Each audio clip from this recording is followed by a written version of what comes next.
महावीर पुन्जीलाई भेट्यौँ। तस्बिर देखाएको थिएँ मैले। हामी चाहिँ कस्तो मान्छेलाई भेट्दैछौँ भन्दाखेरि जो मान्छेले जिन्दगी नै असल कामको लागि मात्रै बिताएको छ क्या। महावीर पुन्जीसँग भेट्दाखेरि उहाँलाई एकचोटि अफर के आएको थियो भन्दाखेरि उहाँले अफर के दिनुभएको थियो, त्यो यो नगरपालिकाहरूको सङ्घ गाउँपालिकाहरूको सङ्घ हुन्छ नि, तिमीहरू वर्षको 1-1 लाख सबैले छुट्याइदेऊ, अनि त्यो 1 लाखसँगै त्यहाँनिर एउटा पाना अथवा किताबमा तिमीहरूको समस्याहरू लेखिदेऊ, कुन कुन विषयमा रिसर्च गर्नुपर्ने छ, कुन कुन चिज चाहिएको छ, त्यो रिसर्च कतिवटाको त सिमिलर होला, कतिवटा म रिसर्च गरिदिन्छु, हाम्रो ठाउँ छ, हाम्रोमा मान्छेहरू आउँछन् रिसर्च गर्न।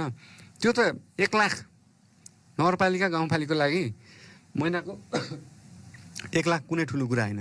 त्यो मानेनन् अरे मान्छेहरूले होइन।